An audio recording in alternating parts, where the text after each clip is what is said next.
Okay, here we are, we're back. Hi. So I want to welcome everybody and June Rogers, medical journalist. We're here to discuss another topic and hopefully you'll enjoy this one. Okay, so Donna, you have a favorite quote that you use with your clients. So talk to us about that. You mean my email tagline? Sure.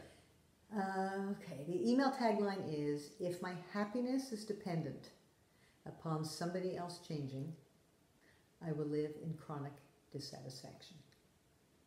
Okay. So that's pretty powerful. What does that mean? Yes, let's parse it. Let's parse it, okay? So if my happiness is dependent upon someone else changing. Okay. So how often have you heard people wanting somebody else to change? Everybody wants that. Everybody, right? Yes. My husband drinks too much. He's too loud at a party. My partner is jealous all the time. I can't stand it until, they stop being jealous. My wife is, too fat, right? Or my son is not doing what I want him to do. He's not doing well at school. Or, right. My daughter refuses to talk to me while she's away at university. Beautiful. All of those things that you want to have happen in your life. Okay, right? So that's the first part. So if my happiness is actually dependent upon your daughter calling you all the time when she's at university, or your son studying for the exam, or your wife losing weight, or your partner being less jealous, right? If you're waiting for that to happen, right? Yes. Wait, because we've talked about this before in the sense that nobody's ever had the ability to make anybody else change. I mean, maybe a therapist does. I might want to add that. Okay, but nobody changes really for anybody else until they're ready. You want to hear? I'll give you an interesting story. Sure. One of my daughters did not like school, and I always said to her, it's too bad that you have to go to something every day with something that you don't like. It's like being in a job that you don't like every single day. Right? And she just didn't want to study. Okay. And my husband would be on her, you've got to study, you've got to study, you've got to study. And one day she said, Dad, it's got to come from within. And it's just not coming. And at that moment, he said, obviously, I cannot make her change to be the kind of student I want her to be. Yes. So I'm out. Because if we are dependent, if our happiness is dependent upon people being the way we need them to be, and they're not going to change, then we're sort of screwed. We're going to live in chronic dissatisfaction. So let's just go back to what might motivate someone to try to change somebody. So what's behind all that? That's sort of a fear, right? Like in the case of your husband and your daughter. He was afraid that she was never going to succeed if she didn't go to university and do the things that she... So that was his fear. Absolutely. Right? Most of it is. Think about jealousy. Right? Yes. If, we walk places and my partner's sort of eyeing people. Okay, not cool. Yes. But the jealousy, until he or she stops doing that, I can't be happy. So that would be fear as well. Yes, it Maybe they're attracted to somebody else. Maybe they're going to leave me. Maybe they're going to have an affair. Right. So I think you're right in that most of it is fear-based. Right. And again, I'm going to repeat myself, but one of the handshakes that is most common from my model is when the what-ifs, uh-ohs, and oh my gods from the catastrophizing parent get on us. Yes. It leads us to feel anxious. And fearful. Right? And fearful. That something is going to happen. Exactly. And in our attempt to control our anxiety is we move into control, which is who I call the critical parent in us. Right. And that's going to destroy a relationship anyway. So that's what happens. People move into this CP. I want to control it. I thought you were on a diet, and how come you're eating that? And you didn't study, and why aren't you studying more? So that's where people have to unhook themselves. So I can be happy despite. I love that despite clause, right? I can be happy despite the fact that you're overweight, despite the fact that you're not studying, despite the fact that you're still smoking. But that has to be happiness within yourself. It does. You cannot find it in somebody else. That's what you're basically saying. Yes. So so you're going along, and your husband is still smoking.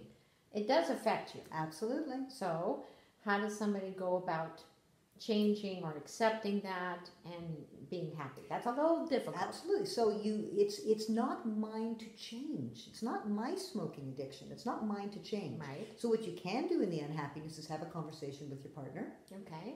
You can set some rules, boundaries, limitations. Okay. You can use the thing about, I'm worried about your health. You've had a Yes. heart attack already, or I'm worried about lung Yes. cancer. You're at risk. Right. You can have all those conversations, but ultimately, you've got to give it back to them. It's theirs to change when they're ready. It's got, to quote my daughter, it's got to come from within. Okay, so you're having a conversation. You're worried about your husband's health because he is smoking. So like I said, it does impact the wife because she has to sit in a house full of smoke. But so you're saying you can have a conversation about the boundaries. Absolutely. So the boundaries would be, if you want to smoke, you need to go outside for it. But what if that person doesn't do that? That's another story. Oh, that becomes a real power dynamic in a couple, right? That is another story. That you're asking me something that's important to you. Mm-hmm. I'm putting you at risk. We know the secondhand smoke research. We have Yes. kids, putting them at risk. Right. If somebody's going to say, "Forget it, I'm going to smoke inside," then we have something very different going on. Very different. Okay, so that's clear. That's a very nice distinction. Mm-hmm. So you're having an adult-to-adult conversation. There you go. Correct? It's not a parent-child, oh, you know what, you should stop Wonderful. smoking, I right? love that, Jim. But it's adult-to-adult, right? So, Yes. and if that doesn't work, then you have to look at the relationship. The ship, yes. Right? So that's different than trying to change somebody and trying to be happy about it. Exactly. So, okay, so Love that. you've got this going on with your husband. He has decided he's going to smoke outside, and you're still worried about his health, but there's nothing you can do about it until that person is willing to change. You can also say, I'm willing to support you in your willingness to change. Yes. So as long as that doesn't become codependent. Or controlling. Yes. That's very important, though. But you can say, oh, dear, honey, you decided today you were only going to have 5 cigarettes. I've noticed you've had 6. Would that be a helpful thing to do? Is that, see, I want to fine-tune it. Exactly. I'm not sure that's helpful, because then you're still monitoring. Your happiness is still dependent. Oh, if you had 5, I'd be happy, but now you've had 6, I'm no longer happy. Your happiness can't be dependent on him having 1 or 10. Okay, so for example, he has had 6, and you're feeling unhappy. What can you do for yourself? Okay, so that's the question, right? Isn't it? Because it is. If my happiness isn't dependent upon them changing, then, oh, wait a minute. So I have to put that aside, and I have to come back to my own self, Yes. understand that I can't control anybody's behavior. Correct. Okay? I can guide, I can suggest, I can have a talk. I can't control their behavior, right? I can set some good rules, boundaries, limitations around myself and what I want to do and how I want to step in. I mean, ultimately, if it becomes, as you said, that other piece, well, what if he says, forget it, I'm not smoking outside? Then that becomes a completely other thing. And I always say to people, my understanding is you're not leaving this relationship. You're not leaving this marriage, this union. Right. Right? And they say yes. Okay, fine. Then let's work within it. Okay. So if your choice is to be on your partner all the time about how you want them to be, you're going to create this power dynamic, right? Right. And you will be dissatisfied. Right. So how do you satisfy yourself in the middle of this situation? So you said to come back to yourself. Yes. What does that look like? So for me, in my model, I talk about 4 healing agents. Okay? And the 4 healing agents on the positive side of the model are your protective parent. This is internal, you guys. Nurturing parent, guide, and adult. Okay, and my little way of remembering those is PP, NP, GNA, PP, NP, GNA, PP, NP, GNA. There, you got it? Okay, so let's just give an example of how you can be nurturing around that. Oh my God, he's smoking his 6th cigarette. What am I going to do? So you say, you know what, sweetheart? This is what you say to yourself. You know what, sweetheart? First you validate. I understand. It's worrisome. It's frustrating. You feel helpless.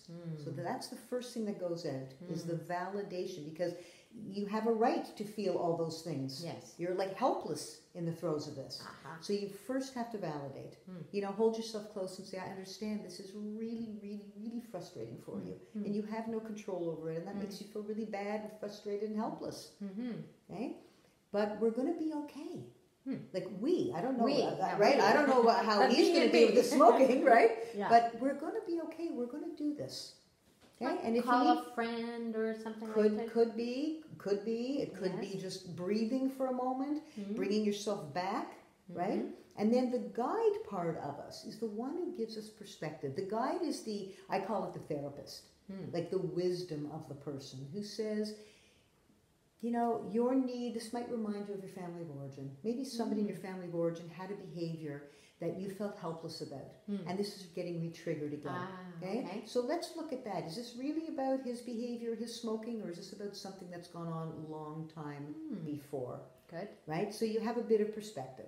And then we talk about, and then I think my tagline on my email is a perfect thing for the guide to say, which is, sweetheart, if your happiness is dependent upon him changing, you're screwed, right? So let's find another way of doing it. Let's focus on ourselves about the things we want to do. Let's pay less attention to it.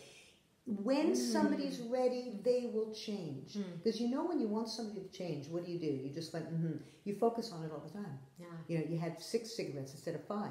Yeah. You had 8 drinks and you said you're only going to have 3. Right. What is the point? What is the point? It's only making you unhappy.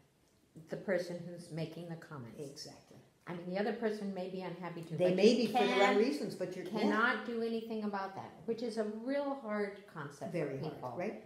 I mean, because you love that person supposedly loves you, and you've got this relationship, and you don't want this to happen, but you do have to separate out. You do, because when they're ready, they will do it. You know, these things. Some of these things we're talking about are addictions.